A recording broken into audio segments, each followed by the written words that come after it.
Você disse assim, as pessoas falam que, né, tá mais cansado, energia vital cai. É muito difícil hoje conhecer pessoas que vivem a versão plena dela, a versão master, aquela versão gozando de energia vital, mitocôndria funcionando, cérebro, cognição, pensamento rápido. É muito difícil, porque existe uma depressão muito grande, né, de síntese de neurotransmissor, de síntese de ATP, porque o tipo de nutriente que está entrando no corpo é pouco, né, pouca nutrição e excesso de caloria vazia, né?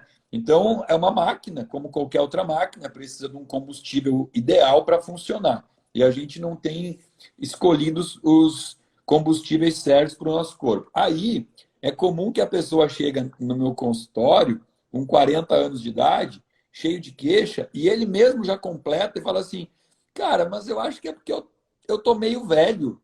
Como assim, velho?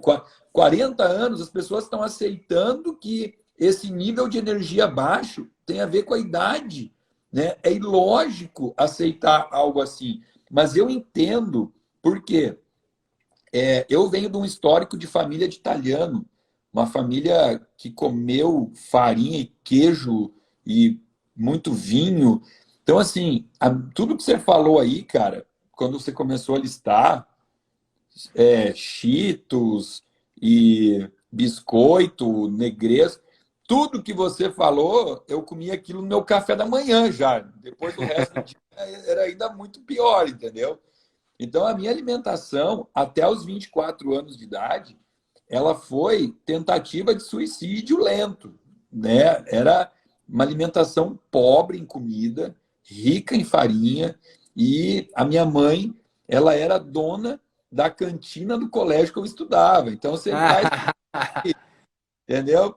Eu, na hora do intervalo do colégio, eu pulava o balcão do bar e eu me atolava em torrada, nega maluca, né? Era só essas coisas de porcaria, entendeu? E, e, Buffet e era tipo café da manhã de hotel, né? exatamente. Na minha família, eu sou de Caxias do Sul, né? Na minha família eu tenho três tios que são donos, eles têm duas fábricas enormes de sorvete em Caxias do Sul, uma das maiores fábricas são deles. Então, eu ia na fábrica buscar aquele sorvete que sai da máquina antes de ir para a câmara fria, sai fofinho, sai aerado, sai macio. Eu ia lá e pegava um pote de 1 litro de sorvete, eu botava leite condensado em cima, flocos de arroz, jujuba, M&M's, bala de goma, e eu comia aquilo assistindo Sessão da Tarde, entendeu? Então a minha alimentação, ela era horrível. E hoje, avaliando a minha performance, ela era tão horrível quanto a minha alimentação, porque eu tinha dificuldade para estudar, eu era um aluno muito mediano, eu queria estudar, mas eu sentava para estudar e não tinha foco, meu cérebro ele viajava longe, eu não conseguia entender a matéria. Olha, o auge, o apogeu do meu primeiro grau foi decorar a fórmula de Bhaskara, né? Que era uma coisa assim difícil, algo logaritmo. Meu Deus, eu não conseguia entender essas coisas.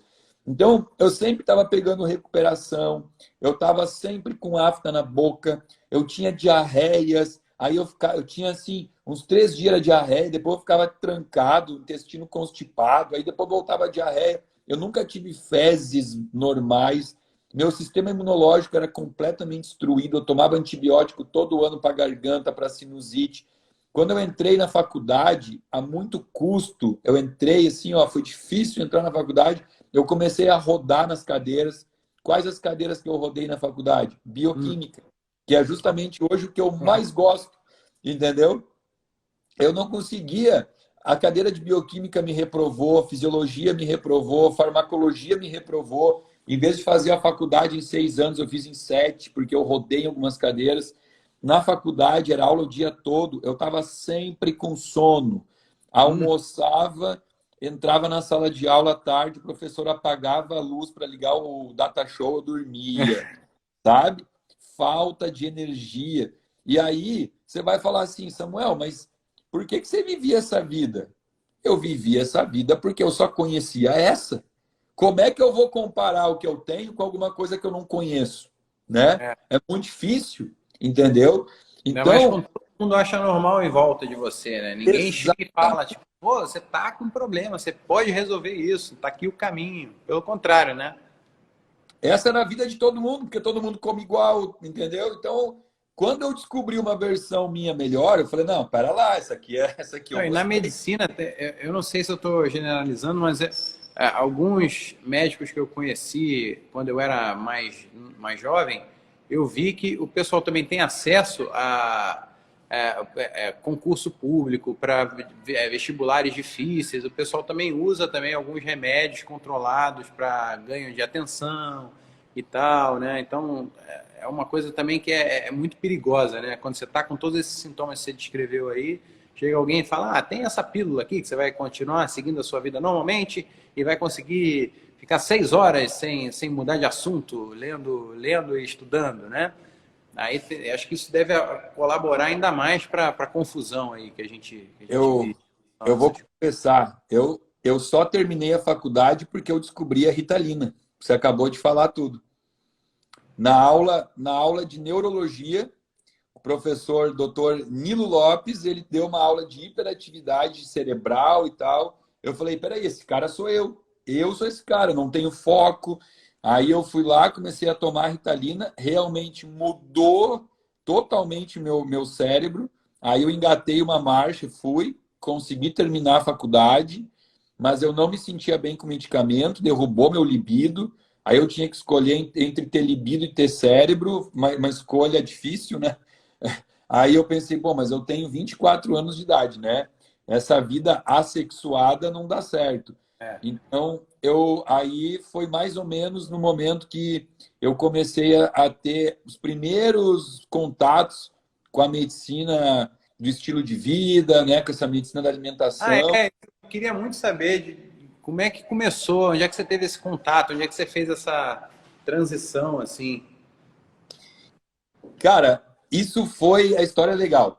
Eu me formei, fui fazer plantão, como todo médico que se forma vai fazer plantão. Aí teve um plantão que eu fui fazer numa cidade do interior aqui, Montenegro. Fui assumir o plantão. Quem estava lá de médico era um médico carioca, aí do Recreio, o Yasser. E o Yasser, ele me passou o plantão. Falou, tá aqui, os pacientes estão internados e tal. Eu assumi o plantão. Fiquei 24 horas no plantão. Quando eu saí do plantão, eu fui direto para uma outra cidadezinha, perto, pegar o plantão. Quem estava lá? O Yasser de novo. Aí lá, como ele não estava com pressa, a gente conversou um pouco mais. Ele me contou que era carioca, estava morando no Rio Grande do Sul, veio fazer curso para fazer residência, prova de residência. E aí a gente trocou telefone, ficou amigo. No fim das contas, ele estava morando num flat, daí na semana seguinte vagou um apartamento para alugar no prédio que eu morava, e eu ofereci para ele, ele foi morar lá. Foi um ano de uma amizade muito boa, assim, a gente ficou muito amigo mesmo. Aí ele não passou na prova da residência e ele não quis voltar para o Rio, foi para São Paulo e ele começou a fazer um curso em São Paulo com um médico que talvez tenha sido o pioneiro aí dessa medicina, doutor Laí Ribeiro. Ah, Então, aí ele me ligava e ele falava assim, é porque Samuel, quando você falou no intestino segundo cérebro, eu lembrei do Dr. Elion Povo. Hélio Pova também, né? Que é o cara que escreveu um livro sobre isso, né? Pois Baita. é, que eu lembro bem da minha mãe falando desde que eu era pequena, o intestino é o segundo cérebro, então o Dr. Elion Povo. Que foi. Olha a minha ousadia. Eu hoje corrigiria o Dr. Elion, tá? Eu diria que o intestino é o primeiro cérebro e não o segundo. Mas O aí, cérebro é o intestino, né? ex- exatamente, exatamente. E aí, nessa época, o meu colega, esse, o Yasser, ele falava tão bem do Dr. Laí Ribeiro, e eu falava, mas o que ele tem de mais? É uma medicina nova, é revolucionária. E eu falava, mas o que pode ser de tão revolucionário, né? E aí, então, eu fui ver o que era isso, né? E me senti cara, eu me senti medíocre, essa é a palavra. Eu me senti um médico medíocre quando eu ouvi, assim, pela primeira vez algum médico perguntar assim, então quer dizer que quando o teu paciente te procura com refluxo, com gastrite, você não pergunta o que ele come, você logo prescreve um omeprazol e manda ele para casa? Quer dizer que o paciente que te procura com dificuldade para dormir, você não questiona sobre a vida dele, você só dá um Rivotril e manda ele para casa, né? Que era basicamente o que eu fazia nos consultórios que eu passava para atender, né? O paciente sentava, eu perguntava assim, o que você tem? Aí ele falava queixa, eu acessava o meu HD, o que me contaram na faculdade que eu tenho que prescrever para um paciente que tem colesterol alto.